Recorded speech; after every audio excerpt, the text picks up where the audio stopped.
What's up, guys? Welcome back to Cardboard Kitchen. Um, Real quick, if you're new, Cardboard Kitchen is a podcast where I talk about Magic the Gathering, specifically the Commander format, my opinions on things that they need to change, my opinions on rules that they need to change, or things that they need to update in order to have a better experience. So if you're new to Magic the Gathering and you play the Commander format, I try to cover stuff that newer players need to know. I try to cover stuff that everybody who's newer or has played for a little bit or has played for a long time that I feel like you guys need to know. So if you're new, you're welcome. Welcome for being here. Also, if you're new and you think you're going to keep coming back, hit that subscribe button and hit that notification bell so that you can be notified every time I upload a video. I think it's been about almost 2 weeks since my last one, so I'm a little slow at getting some of these done. Trying to catch up on a few things here and there. Also, if you like the content, leave a thumbs up, so that way I know I'm doing a good job. I'm probably going to start looking into some editing stuff here soon. Things have been a little hectic recently, so I'm going to try and look into some editing stuff here soon. As of right now, these videos are pretty much, I record them, I immediately try to get them uploaded. There is no real editing involved. That being said, if you're not new and you're back again and you haven't subscribed, why not? Roughly 2/3 of you that come back and watch these videos are not subscribed. You're already coming back. What's the harm in hitting that subscribe button? Just saying. Just saying. All that being said, today we're probably going to talk about threat assessment.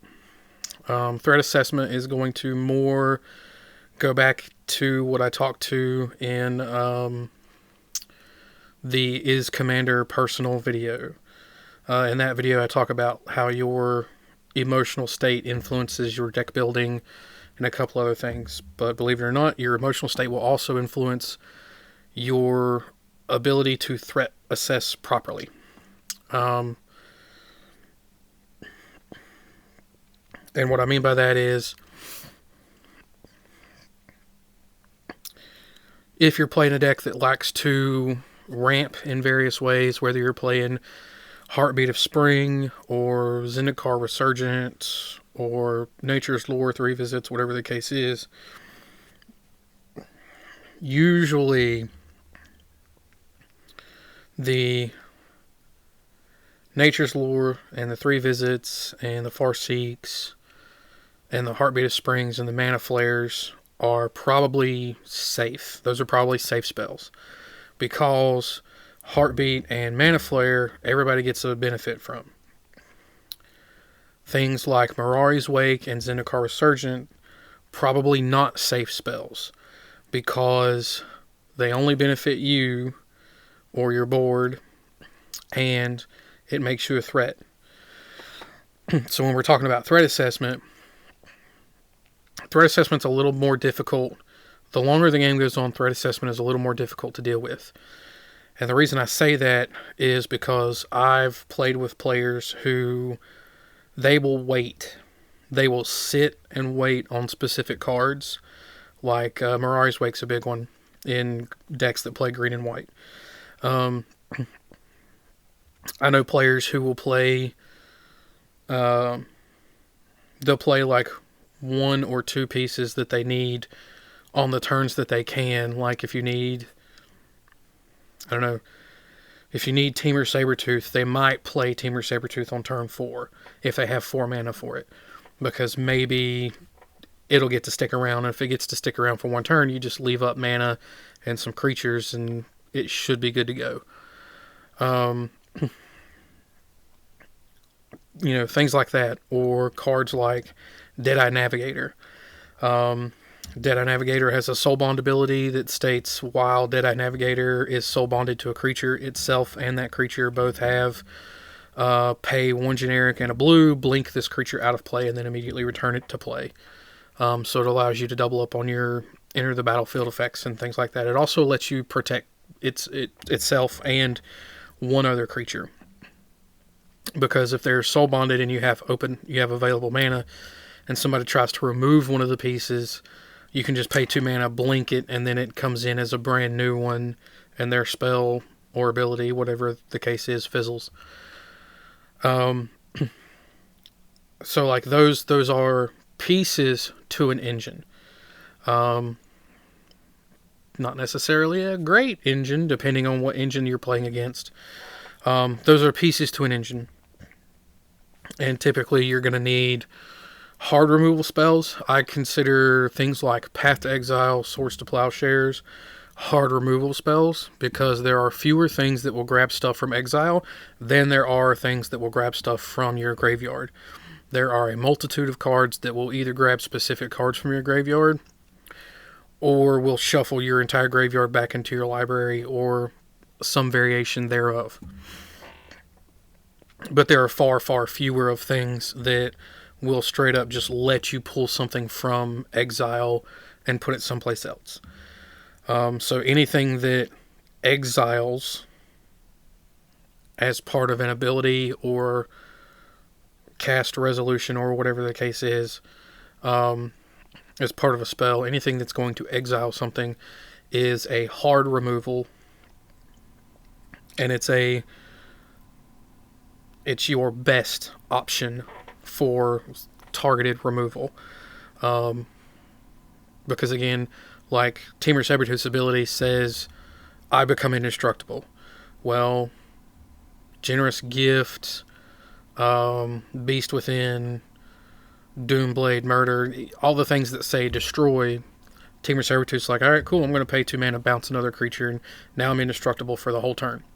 So whatever spell you're trying to use now, not only is that ability going to fizzle, depending on what the spell is, I also get something from it.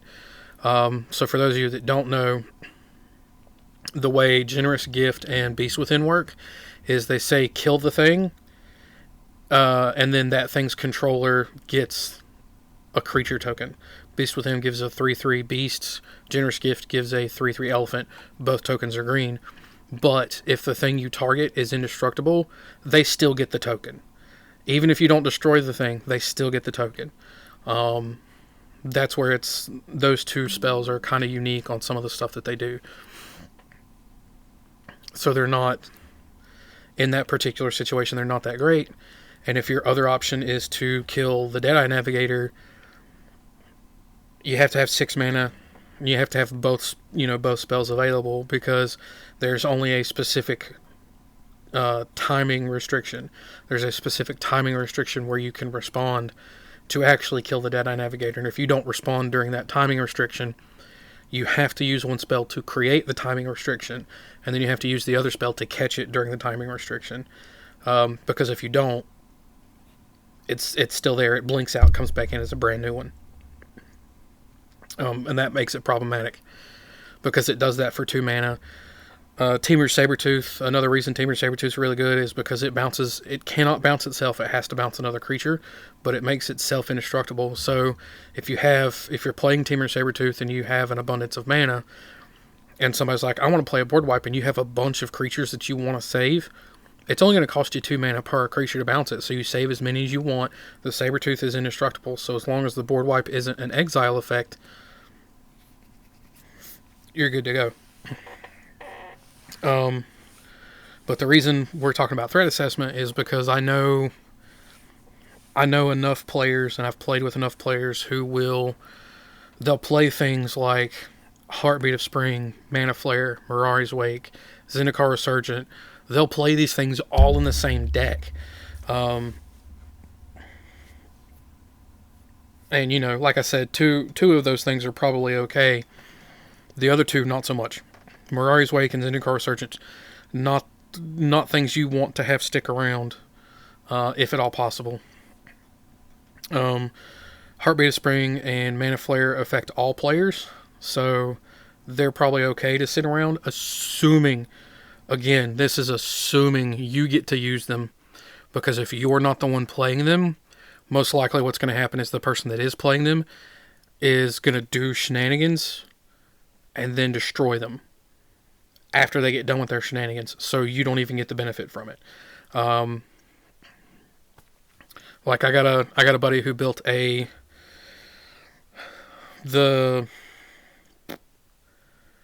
can't think of the name off the top of my head, and it's late and I'm in a lot of pain from work and stuff. I really don't feel like looking it up. It's the 3-headed red, green, white dinosaur that has, you can pay 2 and a white and gain 3 life. You can pay 2 and a green to destroy an artifact or enchantment, or you can pay 2 and a red to deal 3 damage to a creature. That dino, I got a buddy who built that dino as a deck, and he put in Heartbeat of Spring, Mana Flare, the flash version of that, it's Karametra's Blessing, I think it is. It's like 3 green, but it's got flash. Does the same thing, affects all players, but it's an enchantment, has flash, costs 5. Mirari's Wake and Zendikar Resurgent, and a bunch of other ways to ramp. And most often what I've seen when he plays the deck is he plays Temur Sabertooth in the deck too. He might play Temur Sabertooth on turn 4 if he's got the mana for it. Maybe. Big maybe. But he will probably spend first 3 or 4 turns. He'll go like land, maybe some kind of a ramp creature. He might go like, I'll lose 2 for a shock land and play a Birds of Paradise. Something like that. And then he might follow that up with a Bloom Tender or a Feyburrow Elder or something of that nature, like he's playing a bunch of Mana Dorks and, doing this and doing that. But then on like turn 5 or 6, assuming you make it that far, I've seen him do it a whole lot sooner. Turn like 5 or 6, he'll be like, okay, well, I've got Feyburrow Elder, Bloom Tender, Birds of Paradise, a couple other Mana Dorks. I'll tap all my Mana Dorks, make like 6 mana, play Heartbeat of Spring and Mana Flare. Now all my lands, everybody's lands taps for 3, but I still haven't used my lands for the turn, and I've got 6 of them in play. All my lands are tapping for 3. He'll tap 2 lands, produce 6 mana, have 1 left over, play Mirari's Wake. If you don't have a way to interact at this point, you're probably not in a good position against what this guy's playing. And so, assuming he's got 6 lands, he just used 2, that leaves 4. And now those other 4 lands are making 4 mana apiece, and he's got 1 mana floating. So he might tap 2 more of those lands to make 8 mana, so now he's got 9 mana, and he'll spend 7 of it for like a Zendikar Resurgence. So that leaves him with 2 floating, but now his 2 remaining lands are tapping for 5 apiece. So that would give him a total of 12. So then he would probably play his commander, which is that stupid dinosaur. And then on the cast of that dinosaur, oh look, I draw a card because of Zendikar Resurgence because it's a creature spell. And then when it comes into play, because you cast it, it has an ability that states whenever it comes into play, if you cast it, you get to untap all your lands. Well, you have 3 mana floating, and now you get to untap all your lands, and all of your lands make 5 mana apiece at this point. And you can bounce it back because you have the Temur Sabertooth. So if you have 6 lands making 5 mana apiece, you have 30 mana, plus the 3 that you have floating is 33. Your cycle costs you 11. So you profit 22 mana on your cycle. So the really difficult thing is threat assessing what you need to stop, when you need to stop it, and things of that nature.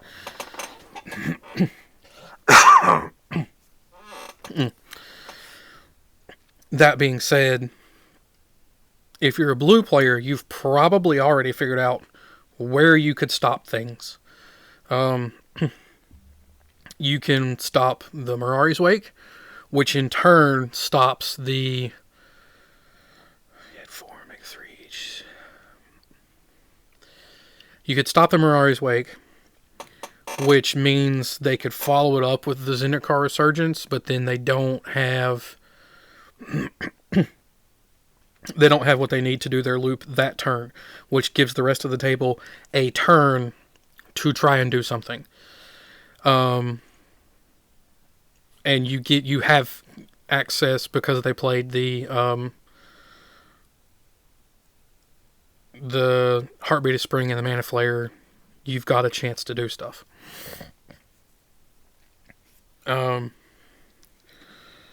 You've got extra mana to use to be able to try and do stuff. So you could effectively stop the Mirari's Wake, and then that all works that way. Or you could let the Mirari's Wake resolve. I mean, it's up to you. It gives an Anthem plus extra mana. If you let it resolve, they tap 2 more. And 1, 8, 9, 7 leaves 2. And then you answer the Zendikar Resurgent. They get to have 2 mana floating, but then the other 2 lands tap for 4 each. They still tap for 4 each, so they could still play the commander and maybe get there. Maybe. Like, they can definitely produce a loop. Doesn't necessarily guarantee that they get there, but I think there's enough of a profit at that point to do so, like mana-wise. Or you could let all of those things resolve, and then whenever they go to cast the commander, because they have to tap out for it, if you can respond, just counter the commander. Now, doing that is probably going to slow them down that turn, because it leaves them with 3 mana to do something with. But if you let all of that happen, and you don't stop any of it, what happens is this guy ends up drawing his deck to find the card that he wants to be able to deal with stuff. He also plays Ashaya, Soul of the Wild, in the deck, which turns all of your non-token creatures into lands. So the other thing is if you can't stop any of this, and he gets to go through that loop, he eventually gets to the Ashaya, which turns all of his mana creatures, his creatures that are tapping for mana, into lands. So whenever the dinosaur comes in, those creatures will also untap and give him even more mana. Because now they're lands and they get to untap from the enter the battlefield trigger. So proper threat assessment here is you could counter the Mirari's Wake. They'd still get to play the Zendikar Resurgent, but it would force them to tap everything else. And then that just sits there for a turn. However, if you counter the Mirari's Wake, he's probably not going to play the Zendikar Resurgence. Like this particular player is very, I want to say very methodical. I don't think I've ever seen him openly play into something where he's assuming somebody has an answer. If he does, that's the thing. If he does, he's usually like, all right, cool, I'm going to play this. Where's your answer? And then he sits there and waits. Like, if you're sitting there at the same table and you're bluffing that you have an answer, he'll play a thing and be like, all right, cool, you going to answer this? And if you don't answer it, he just assumes at that point you're bluffing an answer and continues his process. If you're not bluffing an answer, you probably just screwed up. Because more than the way I've seen him do it is he plays so many redundancies. He'll specifically play some of these cards that he knows you have to answer, because if you don't answer them, he gets to continue doing what he wants to do. And the thing is because he plays the redundancies that he plays, you typically have to have an amount of answers equal to the amount of pieces he has that are redundancies. And there's the issue. Playing against this guy, you typically, from what I've seen, you basically just need to have... You need to keep a lot of answers. And it's really sad because I've talked to some people that play with this gentleman on a regular basis, and they flat out said, I don't keep hands when I'm in pods with him. I don't keep hands that do not have immediate, like, turn 1 or 2 or 3, stop what you're doing, no, you can't do this, basically spells that are just like, no, get that out of here kind of deal. That's how problematic some of the games with this player can get. Now, I'm not saying that most of these games are bad. They can get a little annoying at times, but overall, he's a good player. He's been playing probably for as long as I have, and I still sit down at tables and watch him play and go through the process. And most of the time, I can follow the process. The only time that it's really difficult for me to follow the process for the things that he's doing is whenever we're sitting there talking and he's doing like a teaching thing, and I'm like, oh, well, this is what you're going to do because of this. And he's like, no, I'm not going to do that. I'm going to do this other thing. And we're going to save that for a later turn. And it's like, but you get a better benefit if you do this. If you do XYZ now, you get a better benefit now versus not doing it now and doing whatever, ABC was. And usually I'm dumbfounded by it, but usually within the next 5 turns, turns out what he did was actually correct. Because he gets the 1 or 2 within the next 5 turns. He usually gets the 1 or 2 things that he needs to basically make the payoff for what he did really, really worth it. But again, I'm digressing. Threat assessment. I can tell you for certain that with one of the play groups that I play with, he sits at the table and we all immediately are like, all right, cool, we have to target this guy. Usually, we're all decent friends, so it's, smack talk here and there, maybe, whatever. But he understands threat assessment. He's probably the best player I think I've ever met playing this game. He understands threat assessment to a degree that I don't think I will ever understand. And I've been playing for a while. But his mind also works differently. Like, he sequences things in ways that I'm just like, I don't understand why you played it this way. And then same turn, he plays something else, and it's like, oh, okay. But then again, like looking at stuff, some of those. That's the other thing. This dude is lucky. Like, I'll look at some of those hands, like we're sitting there doing a teaching game or whatever, and we play with the hands revealed and stuff. And I sit there and look at that hand, and I'm like, I know what you need in whatever sequence you need it in order to basically make it bonkers good. But he'll sequence it, and then I'm just like, I don't understand why you sequenced it that way. There's no guarantee you're going to get this card. And then he sequences it the way he does. Gets the card he needed. You can just magical Christmas land off the top like 99% of the time.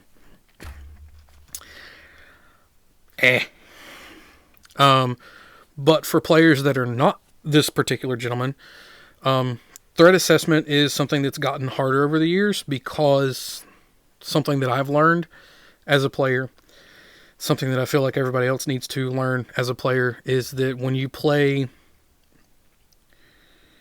take the time to sit there and be like, I don't really need to answer this right now, or I know I need to answer that, but I don't want to use this specific answer because I know there's another looming threat somewhere, so I will only use this answer as a last resort if I absolutely have to, kind of deal. And like keeping those thought processes in mind and those lines of play in mind. The other thing is like, if you are the threatening player at the table, the easiest thing for you to do is to actually hold cards back so that you're not over-threatening the table. The moment once you become the most threatening player at the table, the rest of the players are probably going to try and focus you down to the point that you're not really a big threat. Usually in the sequence of, I want to play a thing that sticks on my side of the board that also removes something on your side of the board. Which is becoming more of a common capability of cards the further we get into Magic the Gathering over the years. So, once you become the most threatening player at the table, which can be very easily done depending on your choice in Commander, your choice in like what cards you play and in what sequences you play them, the moment you produce not necessarily an infinite loop, but a very threatening loop, sure, it might not go infinite, but it might take you from A to Z in a matter of milliseconds, to the point of like, my turn is going through the entire alphabet and I can do it in 0.03 milliseconds. But once I do it, my turn's done kind of deal. But it might make it so that your board state's problematic for everybody to deal with, even in their own turns. There are some cards that make it really problematic to be able to deal with specific players' board states, even in an opponent's, like if I'm sitting at a table and I play some of these cards, it'll make it problematic for anybody who's watching this as an opponent of mine to deal with anything that is mine on their own turn. There are cards that limit how many spells a player can play in a turn. There are cards that limit how often players can play spells on any given turn. So, like, if one of these things is in play and it's like players can cast no more than one spell a turn, and I play that as my one spell, and then I just pass the turn because it's my one spell, and it gets to opponent A's turn and they try to do something, and I'm like, cool, well, my one spell for your turn, because it's a different turn, is this thing that gets rid of your spell. Well, you can't do anything. You can't prevent my spell from happening. Somebody else could, if they wanted to, but they might not. Or somebody else could try and respond and also target my thing as well, whatever the case is. Like, it's entirely possible, but at that point, the entirety of the table that is not the threat has to be roughly on the same wavelength. So if you are the threat, the best thing you can do is hold back more threats, not play as many threats, because once you are no longer the threat, that extra threat in your hand, it gets better the longer it sits in your hand. If you have to keep playing threat after threat after threat to make sure you are, like, you as a player who's playing threatening things, to make sure you are consistently like, I have this thing and it's threatening you. That's the thing. Some cards will sit and play and their abilities alone are basically threatening other players. Like, I dare you to do it. I dare you. Because if you do, X, Y, or Z is going to happen. So when things like that occur, if you are the threatening player and you are playing those things, but you are consistently playing more of those things in order to basically try to out-threaten other players at the table to prevent them from doing anything, what's going to happen is at some point, somebody's going to play a specific board wipe that is what I call a catch-all, and they're going to catch everything, and then all of those excess threats that you played, they're gone. They're gone. And now your hand's probably lands, maybe some spot removal or protection of some sort. And if your protection's not specifically Teferi's protection, it's probably not worth it. I think there's also Clever Concealment. So there's Teferi's protection and Clever Concealment. But if you're not in white, you don't have access to those. And if you don't have access to those, it's not great, because there are 2 or 3 catch-alls that remove, not destroy, and if they play one of those catch-alls, anything that gives your stuff indestructible is not going to matter, because it's getting exiled. Again, exile's your best hard removal. It's really, in my opinion, your only hard removal, but so threat assessing. If you're the threatening player, the best thing you can do is hold back your threats. If you are one of the players who is not the threatening player, The best thing you can do is to hold back your removal options as long as possible. And the reason I say this is because what's going to happen is if somebody gets in their feelings about something, I've played with a couple of players. If you sit at a table with these players and you play something that either slows them down or hard counters whatever their entire deck is supposed to do, they will immediately, and I do mean immediately, they will immediately get into their feelings and not think about the fact that it's a community based game. You know, there's a lot of politics involved. Politics.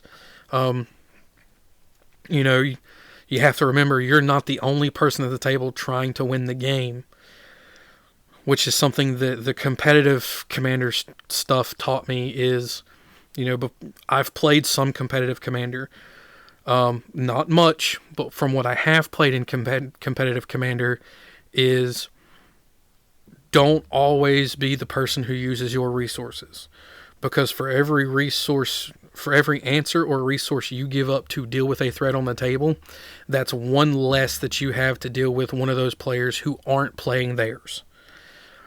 So sometimes, if a board wipe happens, even if you have a way to protect your board, unless it's going to pretty much win you the game, you might just be better off letting the board wipe happen.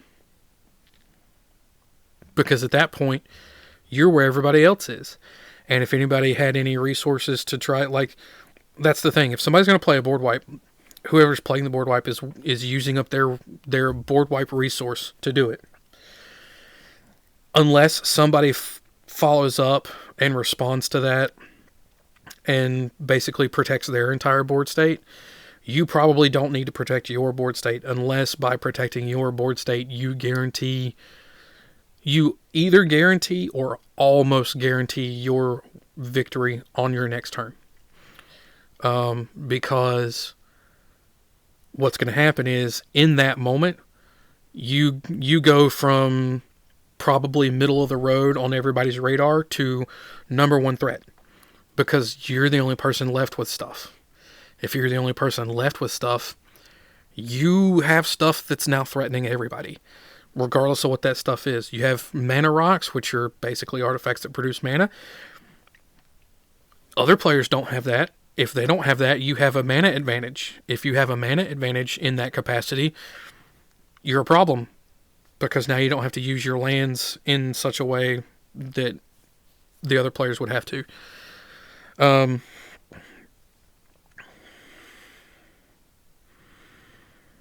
So if you're the threatening player, hold back your extra threats if you can. If you absolutely can, hold them back. If you are somebody who is trying to deal with the threat at the table, understand that you are not the only one trying to win. Understand that sometimes holding back some of your removal options is actually better, because it might help you win the game. Because somebody else might deal with the threat at the time, and then you still have your answers to deal with any other threats that come about. But don't be super stingy. Like, that's the other thing. It's a political game. Talk to people. Here's the thing. I cannot stress this enough. In a Commander game, I personally feel it's okay to bluff. But if other players are asking, can you deal with X, Y, or Z? Can you do X, Y, or Z? Don't bluff in that scenario, because unless you're the threatening player, more than likely what's going to happen is you're going to bluff. You know, you might say something that is effectively alluding to the fact that you can. But if you don't, whoever was asking, you know, whichever other player was asking for the help or asking questions, probably had something they could do in their turn that deals with the threat then, but maybe they can only cast that thing on their turn. There are a lot of single target removal spells that are decently strong, but they're at sorcery speed, so you can only play them as a sorcery. So if you were playing in a color that doesn't let you play sorceries at instant speed, you can only play those things on your turn. So if another player is asking you, can you do X, Y, or Z? You know, do you have this ability? Do you have any of these kinds of answers in your deck? You know, what are the chances that you draw one of these answers? Da da da da. They might have an answer in their hand, and they're trying to gauge whether they need to use their answer or whether another player can help. Because maybe their answer is specifically, I can only do this on my turn. And if you sit there and you're like, oh, you know, I might be able to do something, depends on how I'm feeling kind of deal. Well, you're probably going to do two things in that scenario. One, you're either bluffing and giving away the fact that you're bluffing, or you're not bluffing and you just don't want to use your, I guess technically three things. Or you're not bluffing and you're just basically kind of having an attitude of, yeah, I have an answer, but I don't really want to use it kind of deal because I can use it, but then maybe something else pops up and I'd rather have it for something else. Or the third thing that could possibly be going on there is the player who's asking for help is just kind of like, you're nonchalant about everything, and if you're nonchalant about everything, you as a player aren't going to play to any kind of an out to try and win the game, which means you're just gonna, whoever wins wins. If that's me, that's great. If it's not me, whatever. And that's, you know, that's something that a lot of players need to change attitude wise. You should, regardless of your level of experience with the game, regardless of your play level, whether you're, you know, standard Friday Night Magic, MTG Arena, you know, whatever the case is, you should not go into a game and just be like, whatever, I'm going to play lands and spells, whatever happens, happens, whatever kind of deal. Don't do that. You should always be playing to the effect of trying to win. In Commander, that does mean making deals. I cannot stress this enough. It's a political game. You have the ability to talk to other players to try and find who has the best optional answer to whatever threat there is. Also, can't stress this secondarily enough. Be true to what you say. You know, if you sit there with another player and you make a deal and you're like, I won't specifically target you for like 2 turns, make sure you're not playing things that specifically target them for 2 turns. If that's something that's unique in Commander as far as other formats are concerned for Magic the Gathering, if you play the game of Commander and you play with various groups and you keep your word as to what you say you're going to do with each of these various groups, they're going to be more likely to play games with you more often because you're a player who, you know, you do what you say you're going to do and you mean what you say kind of deal. And that's something that stays fun. They know that if they make a deal with you, you'll stick to that deal. I've played a number of groups where a player will make a deal and then it gets to their turn and they draw their card and that card allows them to win the game, but they have to break the deal. They would prefer to win the game and break the deal. And at that point, it's like, I don't necessarily want to play with you anymore. Like, the whole reason the deal was struck was in case something like that happens, I get to play a little bit more. And, you know, that's at the end of the day, it's about having fun. The game's about having fun. The Commander format's about having fun. And if you're a player who's going to make deals and then renege on those deals to try and get wins, you're not playing the right version of Commander. You need to be playing CEDH. The overall arcing rule in CEDH is everybody's trying to win as fast as possible. So when you make deals in CEDH, which doesn't happen, by the way, deals don't happen in CEDH. As far as I can tell, deals don't happen. You know, you don't have to worry about the politics. It's, I'm trying to win. What you do have to understand is everybody's trying to win. So if you're one of those players in the more casual variant of Commander, where you make deals and then you renege on deals because you can immediately win. Don't play the casual variant. Switch over and play competitive, because you're valuing the win over the deal. And if you're valuing the win over the deal, it means you're valuing the win over actual gameplay, over actually playing the game and having a good time playing the game. And if that's the case, you just need to be playing competitive. Because in competitive, the way that you have fun is winning. And that's it.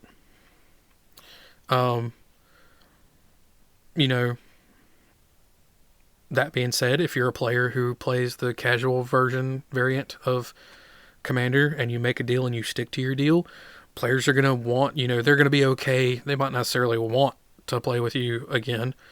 There are a few people I've played with in the past that, they're true to their word. I don't particularly want to play against them. There's a player, I don't even know if this player plays the game anymore. They used to play heavily. But there was a player that played heavily that would play, he would keep true to his word, but he would play control decks so slow. It's like, man, I would love to see turn 2. If you could just figure out what you're going to play for 1 or 2 mana on your turn 2, and then pass so that I could take my turn. Like, look at your hand. What is your option? 2 1-drops, a 1-drop, a 2-drop. If your 1-drop's a Soul Ring, does that let you go into a 3-drop? Your options are not so vast on turns 1, 2, or 3, or even 4. Your options are not so vast within the first 4 to 5 turns of the game of Commander that you have to sit there and take 10 minutes thinking about it. If you have to sit there and take 10 minutes thinking about it, then you're not playing the game. You are not playing the right game. You should not be playing Magic the Gathering, let alone specifically the Commander format.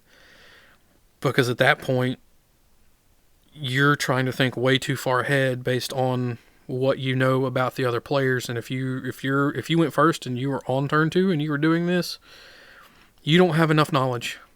All you have is what everybody else's first turn play was and what their commanders are. That's not enough knowledge for you to sit there and try and think 7 turns ahead of everybody and try and figure out what you need to play right now on your second turn. If you go turn 1, untap land, and you spend 2 or 3 minutes trying to figure out if you want to play that Soul Ring or not, let me give you a hint. Play the Soul Ring. I don't know if that player plays anymore, but he would play control decks and he would go through those processes, and it's just like, bro, we've been on your turn for 10 minutes. It's turn 2. It's your turn 2 specifically of the table, and everybody else is taking turn 1.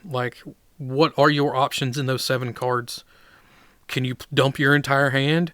Okay, then do it, because you already know how to do it. If you know that if I can ask you, can you play your entire hand, and your answer is yes, that means you already know the sequence to play your entire hand. Do it.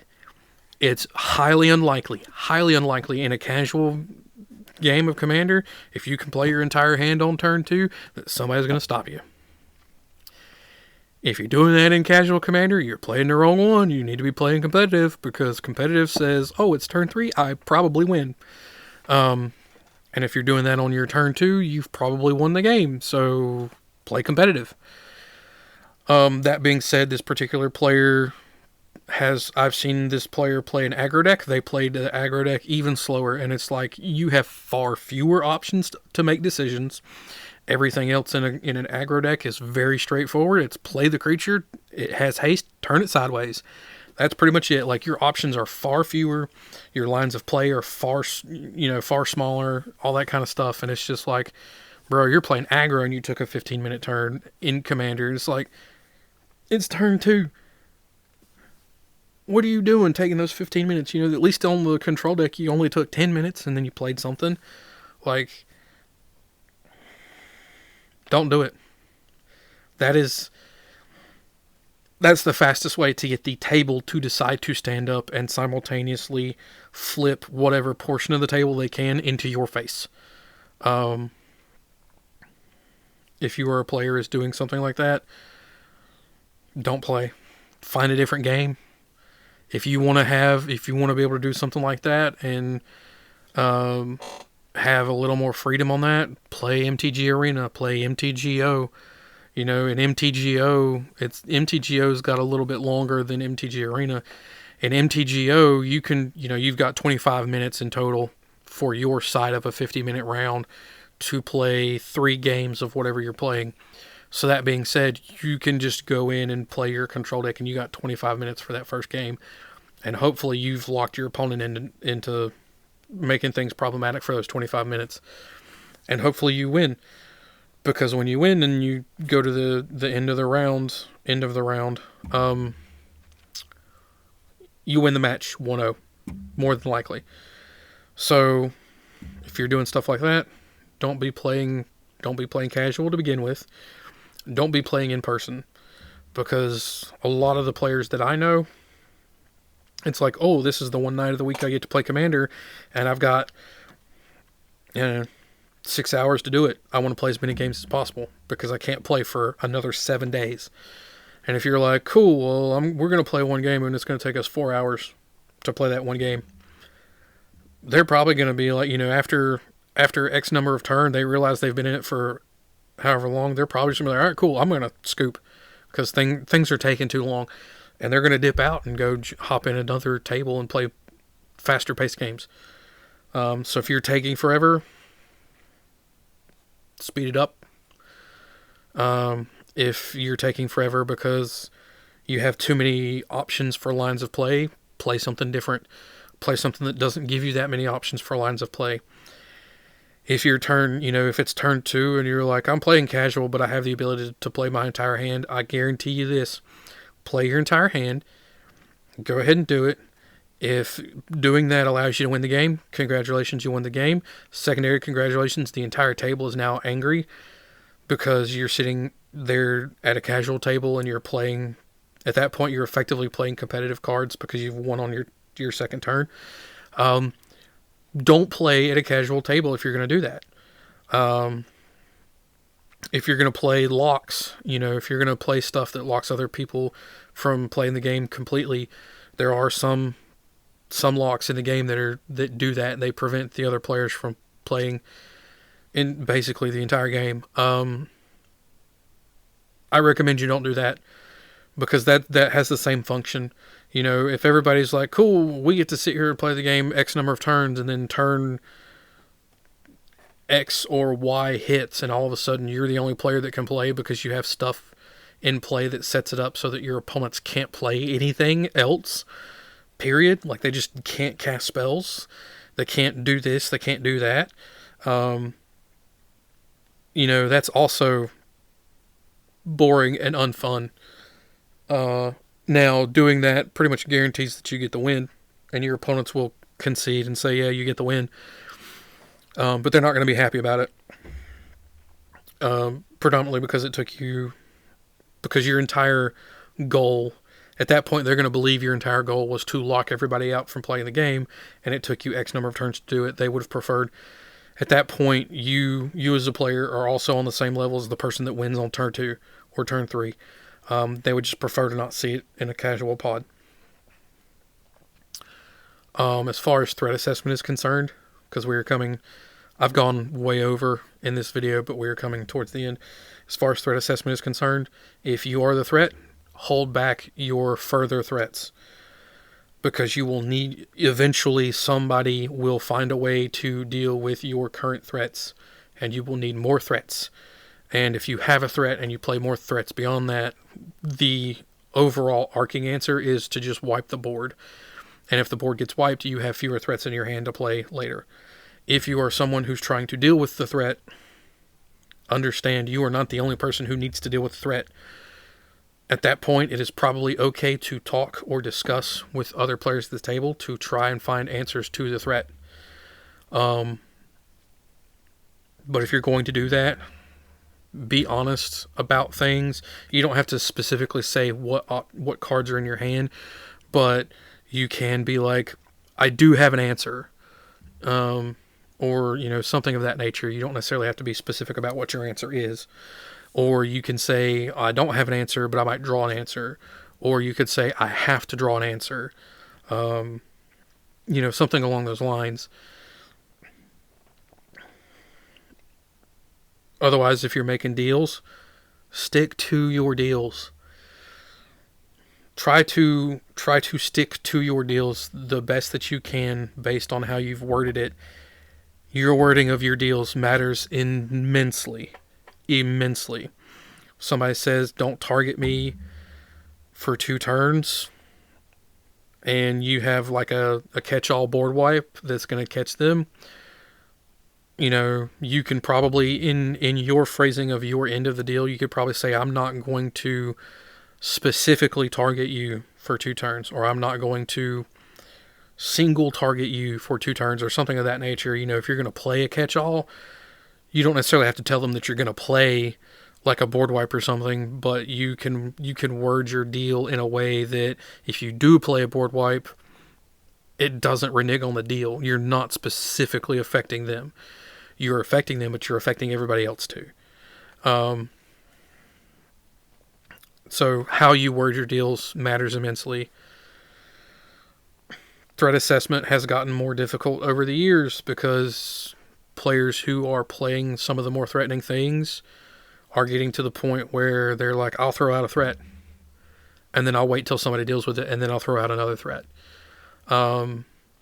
Also, like I mentioned earlier in the video, I've played with some players who will hold all of their threats in their hand until they know that they have a turn where you can't interact with them and you can't do anything, and they can dump all of their threats, and then by dumping all of their threats, they have ways to replay specific things to gain an advantage, and then they will deal with their own their own cards that allow everybody else a benefit. Once they get done using that benefit, they will deal with their own permanents in such a way that no other players get to use those permanents for a benefit. If they're playing global benefits, things that affect all players. So threat assessment, it has gotten harder over the years because you have those players that will sit there and they'll just like, it might be turn 10 and you're like, they haven't done anything threatening. And then their turn 10 rolls around and they're like, all right, cool. Not only do I have these threats, I have these threats in such a way that if you do not have an answer specifically right now, I win. They might need 5 or 6 pieces to do that. They might need all that mana to be able to do that. But if the game has gone to a point where everybody else has basically used their resources to deal with other things, and everybody's pretty much out of gas as far as having answers to the stuff, that player just wins. And that's why threat assessment's a little bit harder these days, is because the player who has the most threatening deck will not always look like the player who has the most threatening deck. Certain commanders are dead giveaways. Some are not very easy. My favorite commander, Momir Vig, he's not necessarily a threatening commander. What he can do is very threatening if given enough time, but again, he has to have time. There are some commanders that do not have to have time. As soon as they hit, they're a threat. So, again, threat assessment has gotten harder. There are ways to threat assess properly. If you're having trouble threat assessing, you can always ask the table. You can be like, hey, I feel like this player's the threat. Of the things this player has, what is the most valid thing for me to, like, if there's one player who's the threat and they've got multiple things that are affecting you, you can ask the rest of the table, which of the things that this player has is a threat that I should get rid of. Now, each of these players will tell you what they want you to get rid of, but if you are being affected by a multitude of things, and these players come to some kind of an agreement as to something that is affecting them that is also affecting you, that's probably the most likely thing. Like, when somebody's a threat, you don't want to specifically take away the threat that's only affecting you. You want to take away the threat that is affecting all of the other players at the table, because by doing that, it gives all the other players at the table the ability to interact with the threatening player. So if you're only taking away threats from the threatening player that only affect you, you are limiting the ability for other players to be able to do anything. If you are taking away threats from the threatening player that open up avenues for all players to use to be able to answer something, you are effectively creating more optional cases for interaction against the most threatening player. And that's something you as a player, any player, every player, needs to not only think about, but play to those specific outs. Because sometimes the most threatening player at the table is going to require the entire table to come together to beat them. And if that's the case, and you are only dealing with threats that affect you specifically, you are preventing the rest of the table from being able to help you. And therefore, preventing the rest of the table from preventing the threatening player from winning.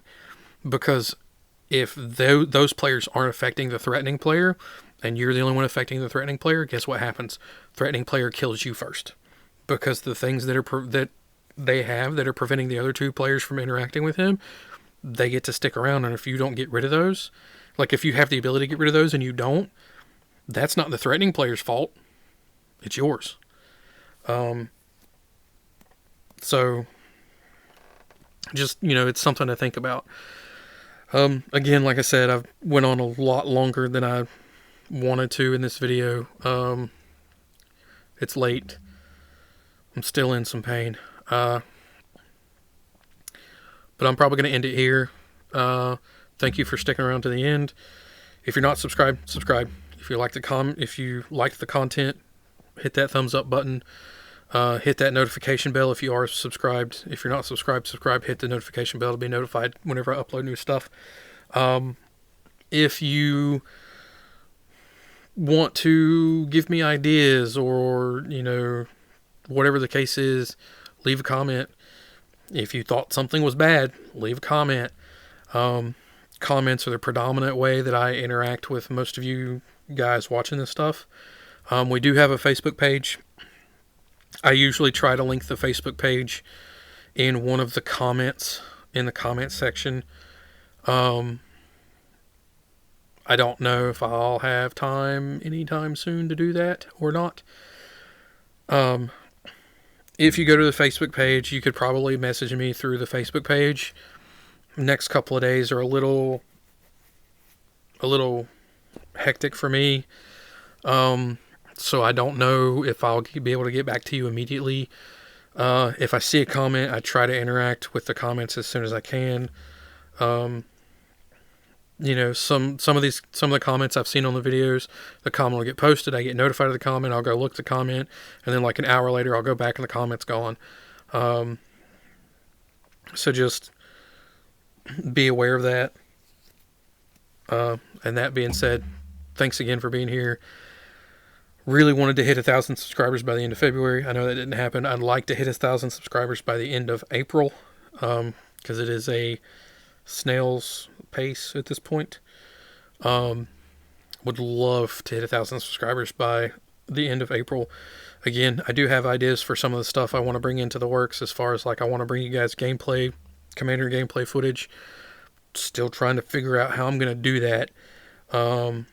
Predominantly because not all of the people that I play with have a computer with a camera or a mic to be able to play online and us to be able to record it. And then I don't necessarily have everything I need to do a setup where I'm at to invite people over and then record stuff as we play here. So I'm still trying to figure some of that stuff out. I'm trying to get stuff squared away to look into starting a Patreon. I'm looking to try and get some stuff set up. I'm trying to talk to a few people about becoming moderators if I decide to do a Discord.